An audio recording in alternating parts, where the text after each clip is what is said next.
Hi guys, welcome back to Irish Footy Vlogs. Welcome back to another Premier Division preview show. Delighted to welcome Keno. Keno's back, and JP. What's the story, boys? Aye, sweet. I'll go, buddy. Right, we'll start off at Oriel Park where Dundalk take on Bohemians at the weekend. And we've spoken before how Dundalk haven't actually won away from home this season, but their home form has been good, particularly of late. They've won 3 games in a row. Bohemians obviously had a decent result last time out, Keno as well. And it's an opportunity for Bohemians if they can go and win to actually go level with Dundalk in the table. Do you see much improvement in Bohs the last couple of weeks?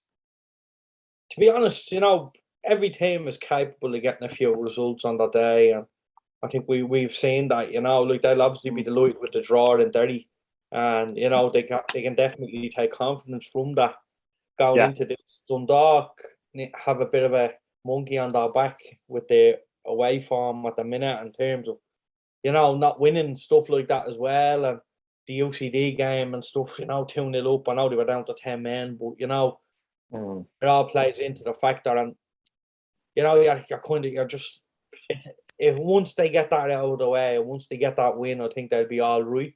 They haven't lost many either, so that's the other side of it as well. No. So in fairness to them, they're doing okay, and even when they're not playing well, they're doing what good teams do in terms of, you don't lose type of thing. So it's going to be a good game.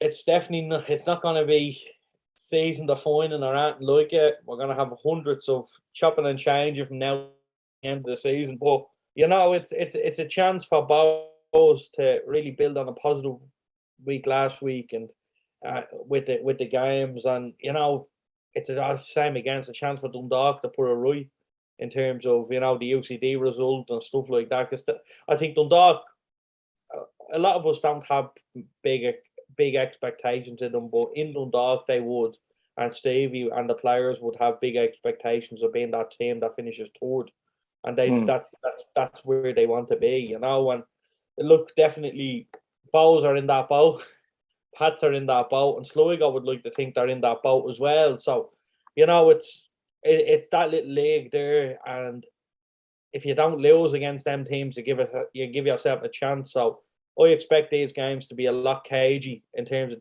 when these teams play each other. I think it's just don't lose, and if you win, it's a bonus type of thing. But that's the way I see all these games panning out in that little league and that little pool of teams. So I'd say cagey, this one. Yeah, JP, do you see Bohs setting up similarly the way they did against Derry City, sit in and play maybe counter-attacking football? Because I've often said it before, it does suit their game with players like Liam Burt and maybe Twardek and, even Promise, what I mean? They're counter-attacking attackers as such, aren't they? They done it well last week at the Brandywell. That's how their goal came about. They won the ball in the edge of their own box, and within seconds it's in the back of the Derry net. And I very much see them approaching this game the exact same way as Cian says. It's going to be cagey. It's going to be a game that you don't want to lose against the teams around you, and hopefully maybe pick up the odd point here and there against Shamrock, Rovers and Derry, and obviously try and beat the teams down near the bottom. But I was just looking there, since they lost to Derry and Dalymount, they've played 7 matches and they've lost 1, and that was against Shamrock Rovers. So they are in good form going into this game. Dundalk, as we touched on, really good home form as well. So it's got all the makings of a cracker. This game, and I think it'll be a very close game. It's a tough one to call. Of course, Dundalk after that will feel like a defeat in a way after having 2 up the UCD. They'll want to hit back in this game. But how are you calling it, Keno? Who's going to win this game? I think this. I think it's going to be cagey but exciting. I don't know whether you can put them 2 words together, but I did. You just have. Yeah. Well, I do. Look, I think it's going to be a very nervous game, but I don't think either team is going to sit back either as well. I think in parts of games, I think Bohs are going to have their fair share of chances, and then it's going to be Dundalk's turn to have their fair share of chances. So I'm going to say a draw, and I think that won't be a bad result for both sides. And I think, like I says, in that little pool, if you can get a draw off them and not lose it, don't let anyone get an advantage on you. You're doing well. So that's so I'm going to go for a draw. I'm going to go for a score draw. Say 1-1, 2-1, something like that. JP? Something in me tells me that Dundalk are going to win it. I think it will be close. Possibly could end up a score draw, but I'm going to say 2-1 Dundalk. I'm smiling because something's telling me Bowes might go and cause a little upset here, maybe. So one of us are going to be right, lads, that's for sure. Shelbourne take on Drogheda United at Tolka Park, and obviously Drogheda are in terrible form at the moment. The last couple of weeks, they've been chipping in a lot of goals. Things not going well for them at all. Shelbourne, first win at Tolka Park there against Sligo at the weekend. You felt it was coming. It was badly needed because they started to lose a couple on the road as well. But it's a massive game, Keano, isn't it, for both teams, really? And, Shelbourne will want to get 2 wins on the bounce, at Tolka Park. And, Drogheda will have to improve on their recent performances if they're to get anything from this game. They really need to dig in, don't they? Yeah, look, definitely. It's a game that probably both teams would feel like they have a chance of winning. Drogheda have been very poor lately. Like Pats, they made Pats look good, in my opinion. Pats were good on the night. They took their chances very well, but they didn't have to do an awful lot to score them goals. And that's kind of the worry. And and I would be wary of them that they obviously lost a decent amount of players, especially in the back line and the goalkeeper, which is they've basically a whole new back four and a new keeper as well. So it's a lot to change. Midfield similar, up front similar, but that if you look back on last year, the main players were the players at the back, and they were actually the main attacking players as well. So they did lose big players, and I think we are seeing that now more than anything. I think people are starting to realise that. You just hope that they're not shipping as many goals, and they can't keep shipping that many goals, to be honest with you. Shells, a good week for them last week in terms of the Tolka Park thing, and things are probably looking up now for them as well. But they're still down there. They still need to win a few more games, and this is a game now that maybe at the start of the season you would have said a draw, but the way the way Drogheda have been the last couple of weeks, I think Shells have to win this game, in my opinion, if they want to be out of that battle. I'm gonna go Shells. So I just think I feel like they can go and do this here. Yeah, JP, they look more solid at the moment, Shelbourne, and maybe that win last week at home will spur them on for another win this week. Have you seen it? It's very much. It's a game that you think it's going to go with form. Like Drogheda have lost 3 in a row after going 6 unbeaten. And then the 3 that they've lost, they've shipped a lot of goals, like, haven't they? So, in saying that, Shelbourne won last week against Sligo, came off a back of 3 defeats in a row as well after beating Derry and the Brandywell. So it's 2 teams that are pretty much Jekyll and Hyde. But we kind of thought that at the start of the season that they wouldn't be consistent, that they would probably be the teams that would be the best of the rest in terms of you would have your title chasing and you'd have your European chasing, and these are the 2 teams that we felt that wouldn't get relegated but wouldn't break the top 5, top 6. And it's very much looking like that. But at the same time, they're 2 teams that are still sort of hanging in around there, because with Van Harps getting that one against Shelbourne a couple of weeks ago, sort of sucked those 2 teams back in.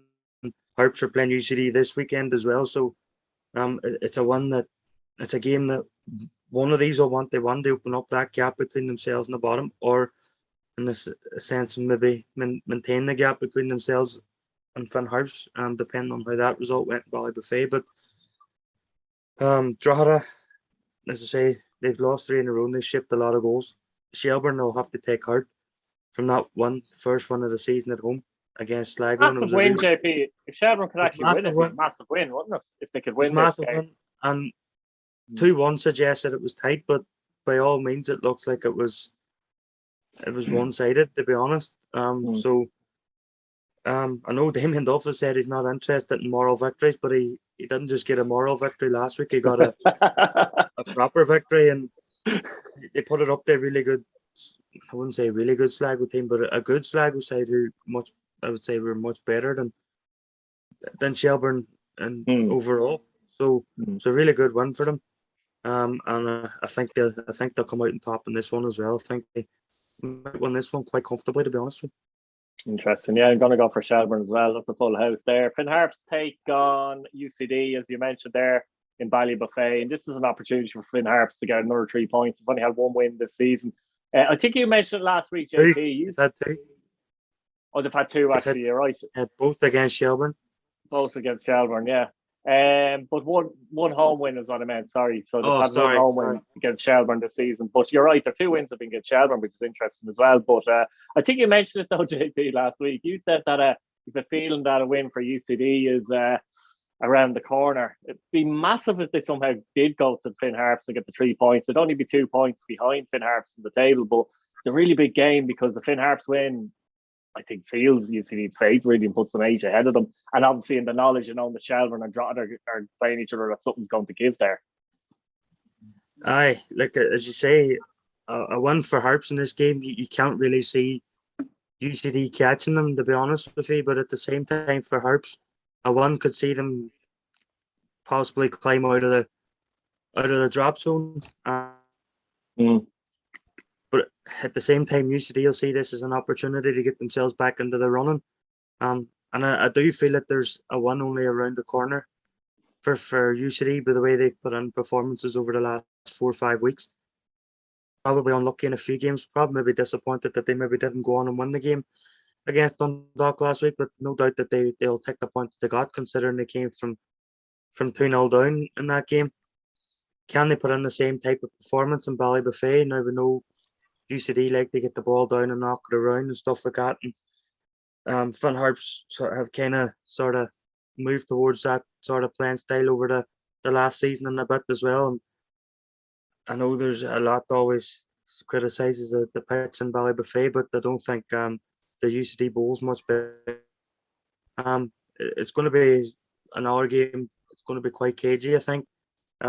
Whenever you look out throughout the league, at the top, if Derry this week, everything riding on something like if Derry and Shamrock Rovers, St. Patrick and Dundalk, Shelbourne and Drogheda, Finn Harps, UCD, it's teams that if you pick up a win, you could put yourself above your opponent. They're opening up the gap, and I think this will be a really good. I think this might be a really good game in Ballybuffet. Who's going to win it, JP? Do you think? I think Finn Harps will win it. Keno, how do you see this one? If Finn Harps could win it, it'd be massive, wouldn't it, for them? And obviously, UCD, this is the last game that UCD really, really, really have to win, isn't it? Like they actually have to win this game, don't they? Yeah, you'd like to think they have to win because, to be honest, even if they do win, I could still see them finishing there. But it's they're hard to play against UCD, and I know Pat's weren't great against them, and it wasn't pretty, but Pat's got the win, and that's Pat's weren't great again that night. That afternoon, and they weren't good at all, and teams aren't playing good against them, and they're winning. And I think that's the bit of a worry as well. You used to always have to show up against UCD, otherwise they punished you. You know what I mean? They always pick points up off teams and stuff, and they will do. They will continue to pick points up. Look, they'll be delighted. It feels like a win last week, the Dundalk game. They'll be buzzing with themselves coming back into it, and that'll give them a bit of confidence. You know what? They could come up here easily and cause an upset. They have some really good players, and like in fairness, they're shipping a lot of shots off. They're conceding an awful lot of shots, and in fairness, an awful lot of goals. Yeah, but like you're looking at Todd and you're looking at all these at the back, and they're actually having 7 out of 10s every week.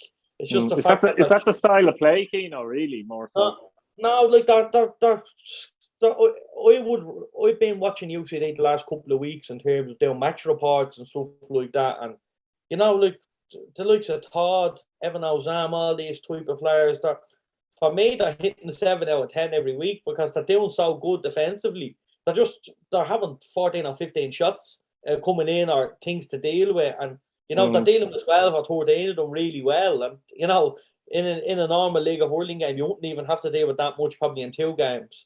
So, you know, they're defending a lot more. That's why I think, look, that you're going to get punished if you're shipping that many chances and you're conceding that many chances and the tide is turning. But, you know, if you look at them and if you study them, they're doing the individual battles really well. You know, especially in the midfield. It's just once or twice they're getting through out of the 15 or so, for example, and they're being punished for it. And that's what happens in the Premier Division. But I think UCD, I'd say a draw or a UCD win. I genuinely think UCD will have their tails up now. They've nothing to lose either. And, you know, I feel like they're going to come up here. All the pressure's on Harps. Like, it's like that's unheard of at times, you know what I mean? Harps are usually the team that are always the underdogs, so it'll be interesting to see how they deal with that pressure on Friday and how they take the game to UCD instead of trying to catch teams on the counter and stuff like that. So I'm looking forward to seeing that battle. This is probably one of the most exciting games of the weekend for me, to be honest. I'm really looking forward to seeing how Harps can deal with the pressure and how UCD can actually deal with it as well. And this is an underrated game that's going very under the radar this week. I really mean that. So I'd recommend anyone get a look at it if you can. Yeah, tentatively Finn Harps for me, but I mean just about. Shamrock Rovers take on Derry City in one of the small games of the weekend at Tallaght Stadium. A point between them in the table. Shamrock Rovers have now taken over Derry City as league leaders following the results the other night. And I suppose we can reference the games from last night into these as well. Look, it's a big game. Derry be disappointed that they drew their last 2 home games. So you feel like they have to come to Tallaght Stadium, almost get something to prove a point. It's probably their biggest test of the season. I don't just mean fixture-wise, but on the back of the 2 draws as well. Shamrock Rovers, from their point of view, I was at Tallaght Stadium, it was 0-0 at half time. It was a very poor game. They bring on Graham Burke, Rory Gaffney, Andy Lyons, who else? Come on, Chris McCann, and the game changes. And you're just looking at them going, here, because not many teams can do that. But Burke came on like a hat trick, you know what I mean? Absolutely brilliant. But Gaffney, I think, completely changed the game for them as well. They had Green and they had Maku up front. But they were kind of running into dead ends and almost running into each other's way a lot of the time. And Maku's a good young player, but he had his head down a lot and difficult to try and get through Gary Buckley with your head down. Gaffney comes on and just the simple things like holding the ball up, bringing others into games. Did you see the run he made for, I think it was Graham Burke's second goal? I don't even seen it, but he sprinted from his own half into the Sligo half. He did all right to win that ball. Not only does he win the ball, he ends up setting up Graham Burke to make it 2-0. And look, Gaffney, I think, looking at him again, when you see him again properly live again, you're looking at him going, my God, he's underrated in this league still. But it was a fantastic result for Rovers going into the Derry game. And I mean, I'll go to Keano first on this one. I know obviously you've seen Derry play Pats, I'll draw at the Brandywell. But from a Derry point of view, how did you see that? And how do you see it coming into the Rovers game? They'd be frustrated. There's no doubt about it. The last 2 games, they'd be very frustrated. But I just think a little bit of patience needs to come as well. Like it's a brand new side still. I know they played Pats off the park at times. You know what I mean? It was a hard watch, especially from the away end. I genuinely believe. I just felt like the goal was gonna come, and I think the buzz around the Brandywell as well is brilliant. And you know, I genuinely felt standing there. That was only a matter of time before they scored. It felt like that in the game, and I think that's the buzz that they created now with so many late goals. You know, and it's great to see, but it's a brand new side. It's like this like. People are talking about them going for titles and stuff like that with, I don't know how many new players, I would say 13 plus. 13 or 14 players, JP, am I right in that? About 13 or 14, in and around that, I'd say. Don't think it's as much. No, I don't think it's, I think there's about 7, maybe 7 or 8. But that's like, still, but them 7 or 8 are starters as well. Starters, so, you know, it then is. these 2 out. you've Mickey Duffy out injured. Yeah. Matty Smith didn't really get a pre-season. Michael Linney looks like he could be out for a few weeks now as well. So, so look, I was saying, it's like it is. They will be frustrated that they didn't get out against. That they didn't get 3 points against Bows and Pats. You know, and I think at least one of them. Exactly. You know, they would have liked at least 4 points, but it wasn't to be. But they didn't lose again, and you know, in years gone by, Derry would be up in the Brandywell and they'd be playing well and they'd have the majority of the play and they'd get caught in the break and they'd lose the game 1-0 or 2-0 even when they go for it in the end and then another breakaway. And that was being the story of Derry City for years, probably. But now, you know, they did look comfortable. Funnily enough, in the game, I thought Pat's probably had two of the more clear-cut chances. And you know, if Pat stuck one of them away, it would have been interesting to see how the game panned out, you know, and, you know, Forrester's missing in particular. I couldn't believe it, to be honest. If you had to pick a player to be on it, it was Chris Forrester, you know, and there was a few hearts and mouths, but even, you know, Derry on another night, it could have been 3 or 4, you know, the McElhenney shot off the post, you know, we rode that look a little bit. It's been a while since I've seen a Pats team, seen Joey Anang pull off that many saves as well and really keep us in the game. I thought he was superb. And I thought Pats managed the game very well, in fairness to them. I know there was probably a little bit of frustration from the Derry side with slowing things down and stuff. And that, you know, Pats, we experience that most weeks as well. And it's a normal thing to do, but in recent years, Pats used to never manage games very well. And, you know what, funnily enough, I thought as the second half, first half, it was all Derry. There's no getting away from that. But second half, as the half grew on, Pats actually really grew into the game. As the second half went on, the later it got, Pats started getting a bit of confidence. And if you look, now I haven't seen the game back now, or I'm literally haunting Derry about half an hour. But I swear to God, I'm there since Monday. It's now Tuesday. I don't know when this is going out. Don't worry, Derry. He won't be there again this season unless the cup match. I hope not. But you know, I haven't seen it back. But if you look, even in other time, there was 4 minutes or something, and Pats were knocking the ball around well. In fairness, for the first couple, and then it was probably a little bit of hanging over there. Like there was a corner or a throw in over the far side where the dugouts are. And you're shitting yourself to that whistle goes. But you know, Pats got out with a draw. Derry will be frustrated. But you know, people need to realise they have to have patience here. Like I said, it's a new side. It's, you know, teams are going to go to the Brandywell and sit in again, similar to what I spoke about with Finn Harps. Derry are now dealing with the pressures of teams actually sitting in. Teams used to go to the Brandywell with no fear. And now it's a fortress again. And I think the way you see Bowles set up the other day, the way you see Pat set up, I think it's a compliment to Derry. And it's, you know, I think it just shows you how far they've come in such a short space of time. It's a work in progress. It's like, you see how long it took Shamrock Rovers to build that side. And if you're looking now, Derry are a lot closer than most teams have been at this early stage. So if they can keep the bulk of the squad together, which they have and which they are tied down, you know, the only way is up, and you do feel that something is really building in the Brandywell. And like the crowd on a Monday night was brilliant, and the crowd ever all season has been brilliant from Pats and Derry. But Derry in particular, you know, there's such a demand for tickets. But I think it's a work in progress. I think this Friday, I don't think they should be going in under massive pressure to get something out of the game. I can't, you know what I mean? Like, I'm being honest, and I mean this, I don't think any team should be down to Tally looking to win the game.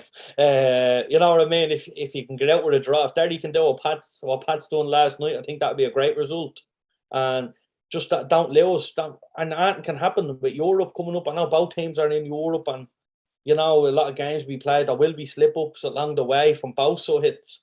And now Derry are probably going to drop them. Rovers will drop in my opinion over the course of the season. But if Derry finish second, I'm not writing them off at this minute in time, but if they finish second, you can't ask for a better season, in my opinion. Like, if we had to go back 2 or 3 years, JP, you know what it was like, and the Brandywell was dead. There was no one there, and look at it now. And we propelled from top of the league in 2018, top of the league at the halfway stage, and we finished third from bottom.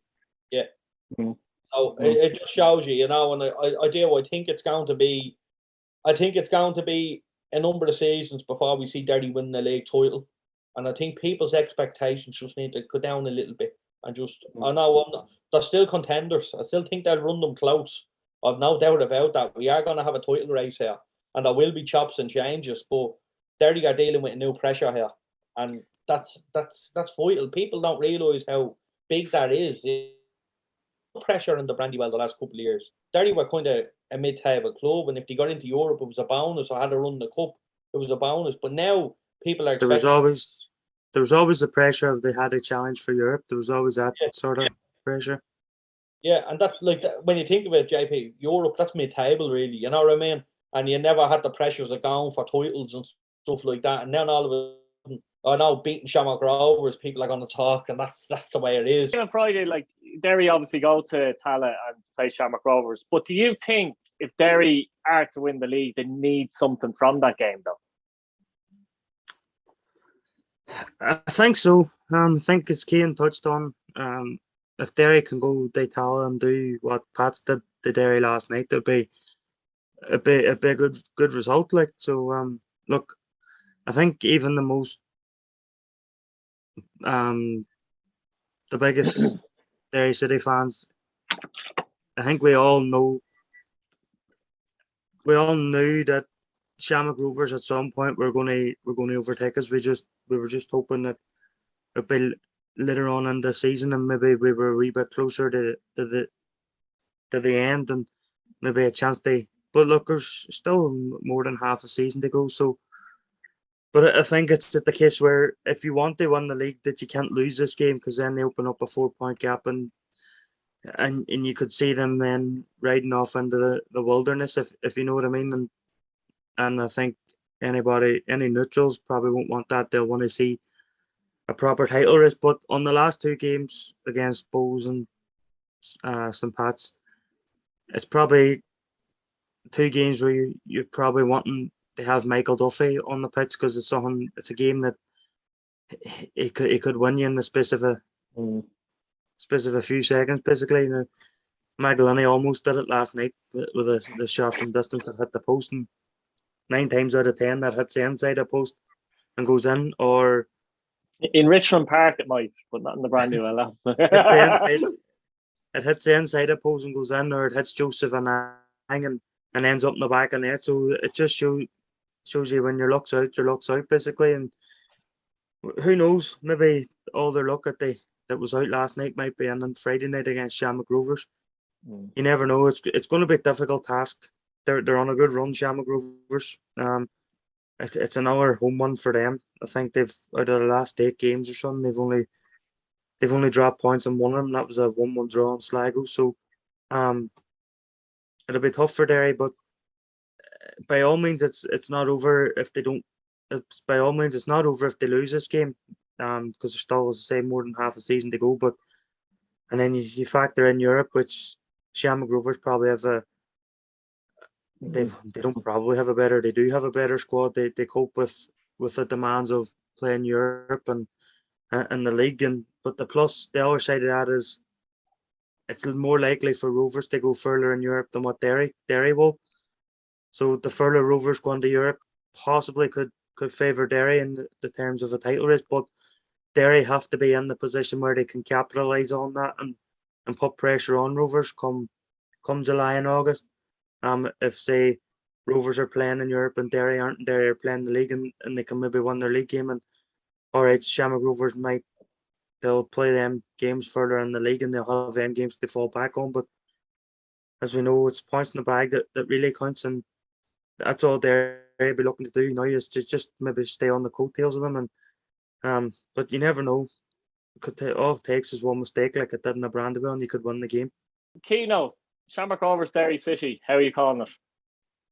Good game. Looking forward to it. Like I said, I booked Sligo on the Friday, thinking just in case the game was changed, could me back. So I'm missing this one. I would have loved to be at it. Obviously, I'm with the Derry fans. And actually, JP, just a quick one. I have to say, El Scaldi asked me to give him a shout out. So Scaldi watches it. So that's why you Scaldi. Right. Hello, Scaldi. What's the crack, Scaldi? Yeah, I'm raging. I'm not there. I would have loved to be in with the Derry fans for this one, but I'm gonna go for a draw here, and I think that's a fantastic result for Derry. I think they will sit in. I think they are going to have to adapt their game plan. I'm looking forward to seeing Rory and seeing what way he sets up against them, because you can't go toe to toe with them, especially with the bench that they have and stuff like that. So he is going to have to adapt the game. He is going to have to sit in. Derry are going to have to be patient. They are going to have to wait for that chance, and they are going to have to hit the break. That's a lot of ifs, but if they get that, I think, I do think they'll come out with a positive result. And if, the longer the game goes, 0-0, Derry chances will grow. You players like Owen Tower, McElhenney, McJohnny, if these type of players that can get in the box and get ahead of you. If you get a corner, you have Patchen who can score from anywhere. But, you have these type of players. So the longer the game goes on, Derry, I think, will have a little bit of belief. But, you just get to half-time, 0-0. Second half, then, it could be anyone's game. I'm going to go for a draw here. I think that'll be, I think both teams will probably be happy with that. Rovers probably be more disappointed because they would like to go and win the game, of course. They have the squad, they have the bench to deal with it. Like we seen it last night. All the changes at half time, and these players would be the best players on any team in the league. You know what I mean? If they started, so it's a little bit mad when you think of it. I'm just saying all the subs being made. I was just quickly looking at them at the start of the match, and the way the subs are on the side and all of them going, I'd have him. It just shows you what Derry are actually up against. When you've looked at Sean Gannon and that, it doesn't even start every week. That the fact that they've gone 15 games in the season before Rovers have managed to overtake them, it's a testament even at this early stage that Derry were able to get that far and put Shamrock Rovers under the pressure that they did. And maybe the Derry spark something, as we said, like the Sligo game weeks ago where it finished 2-2. They were 2-0 down, I think, in that game. And I think that might have been the week where Derry scored a last-minute winner against St. Pat's.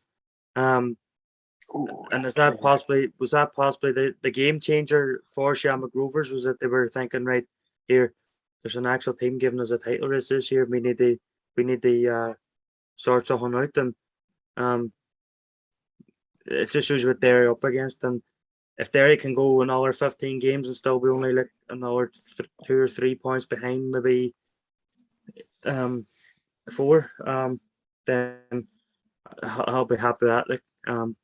Because I don't think that we, over the course of the season, I don't think we will win it. But if we can give them a good run and maybe build on it, it'll be good. But look, we're not going to give up. We're only a point behind, more than half a season to go. So, but when you look at the squad that Shamrock Rovers have, it's hard to see them not winning it.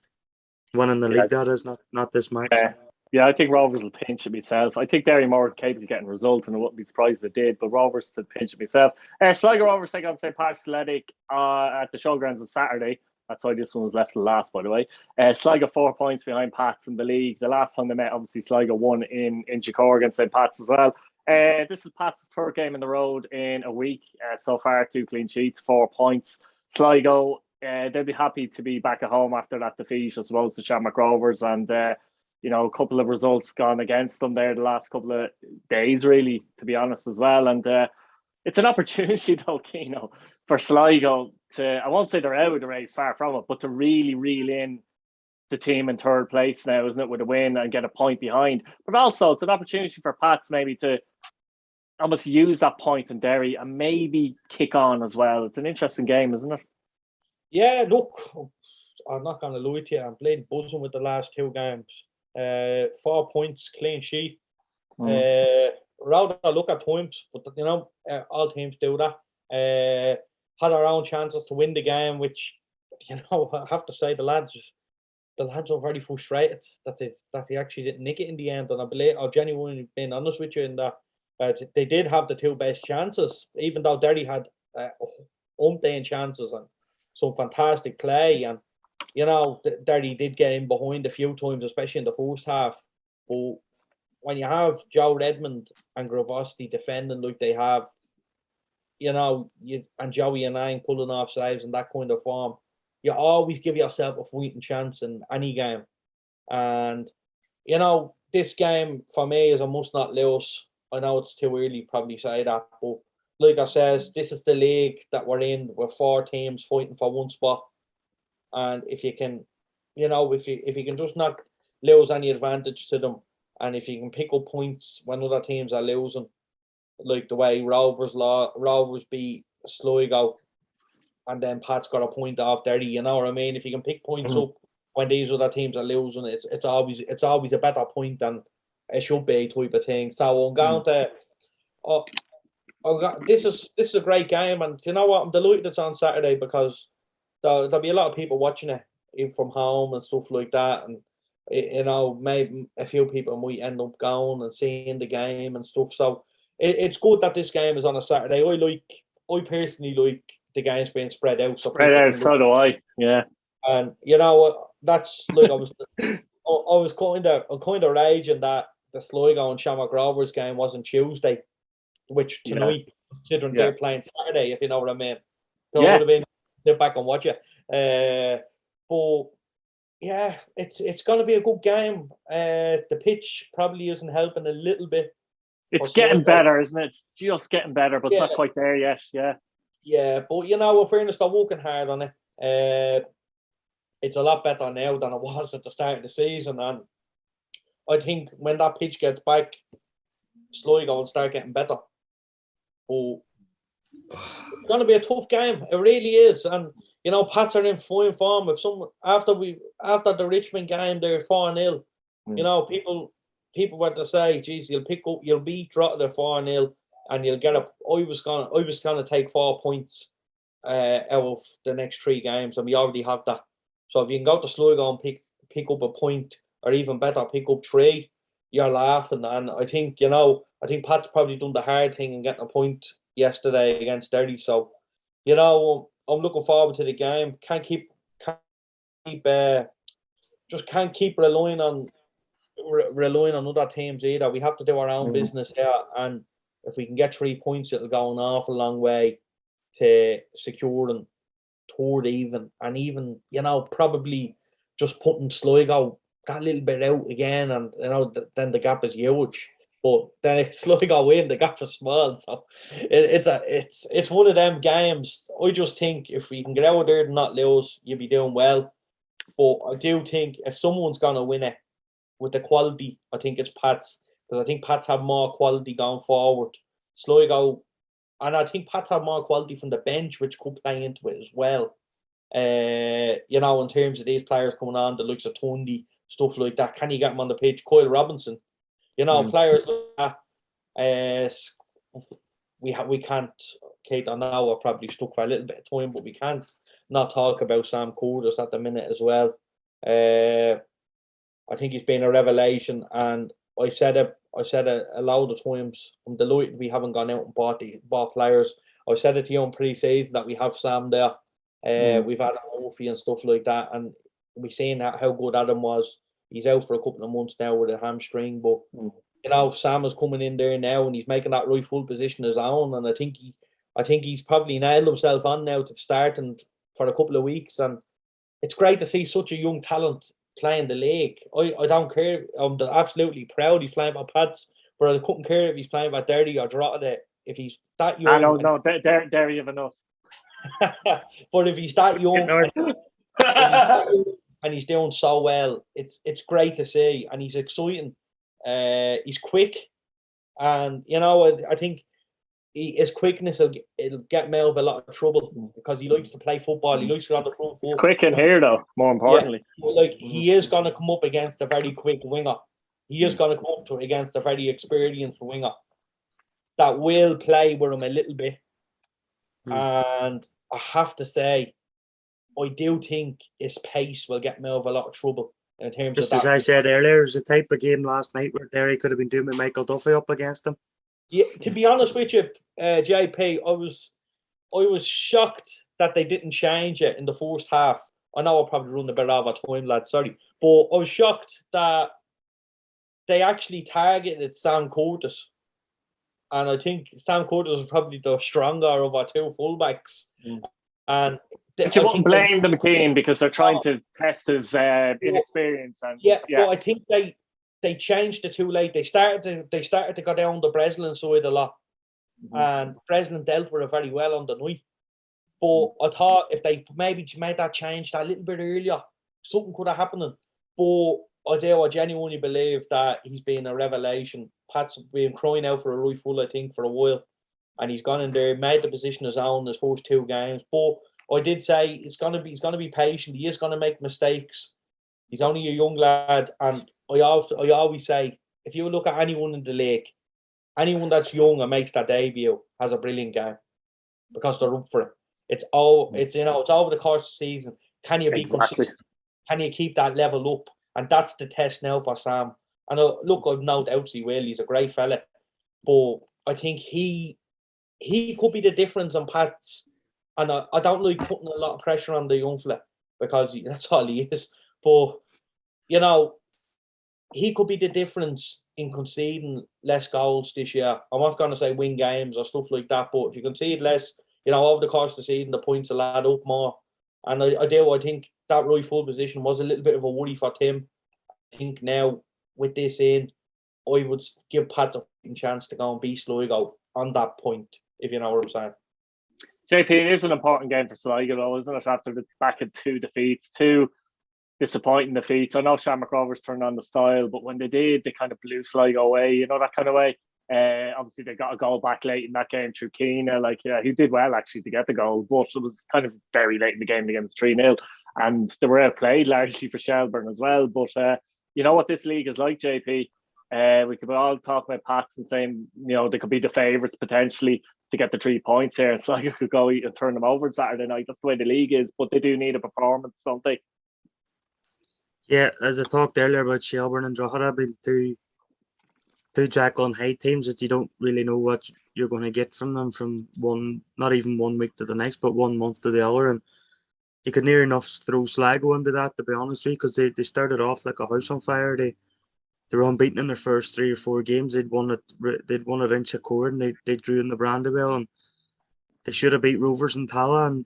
And from that point forward, it's just been 1 step forward, 2 steps back. And as you say, they were largely outplayed in Tolka Park, and they were well beaten in Tala. So it's 2 really bad defeats. Whenever you look at the fixtures this week, you see St. Pat's playing Sligo and Dundalk playing Bows. Pats and Dundalk will better opportunity, and they open up that gap between the other 2. It's likely that over the rest of the season that it would probably narrow. That it would probably narrow more often than it would extend. But if St. Pat's can win this game, they'll go 7 points clear of Sligo, and then depending on the result in Oriel Park, it could potentially 8 points clear of Bows. So it's like you're always looking at maybe the halfway stage to try and work out who's going to finish where, and we're getting to that point in the season now, really. And if St. Pat's beat Sligo here, I can't see Sligo over the course of the next 20 odd games being able to finish above St. Pat's. But at the same time, it wouldn't surprise me either. With the way Sligo can just turn it on whenever you don't expect them. But it's a key weekend, and it's probably a game where Sligo, if they don't want it, they'll look to not lose it because they won't want that gap between themselves and Pats, and potentially Dundalk increasing than what it already is. Because they're in that group, it's tight. 1 win could put them back in there, but if they one loss against against that group of teams. Could see them really up against it in the battle for that. As Keane said, you 4 teams fighting for one spot, and like as we seen since the last 9-10 years, fourth has been good enough to get Europe because the cup winners have come from the top 3. But as I say, you don't know what way the FA Cup is going to pan out, and it's basically 4 teams fighting for one spot. And if St. Pat's can beat Sligo, then they may well cut that down to maybe 3 teams. The cup is staying in Itchy Cork. I knew he was there. I was looking at his face. I knew that was coming, something like that. Anyway, how are you calling it, JP? Who's going to win the game? I'm going to say St. Pat's will win. Keane? Based on what I was saying with the Rui Full situation, and I think we're an awful lot stronger, and off the back of 2 results, I think you have to fancy Pats in this. Yeah. I think Tim deserves a lot of credit because I think he's learned a lesson about Derry, and I think that proves a point last night with the result. And yeah, we rode our luck. Yeah, we done this, but we got a point, and you know what I mean. I think he deserves an awful lot of credit, and I think his tactics were spot on in both games. So I'm looking forward to seeing how we get on in Sligo now. It's a different challenge, but I'm gonna go for a Pats win based on what I was saying in terms of we look an awful lot stronger defensively, and I think we can go and win this. Yeah, I think Pats will win as well, but I think Sligo might nick a goal actually. He might finish Sligo 1, Pats 2. So remember I said that. Guys, we'll leave it there. Thanks for watching. Subscribe if you haven't subscribed already, and hit your bell notification button. Thanks, guys. Brilliant. Thank you.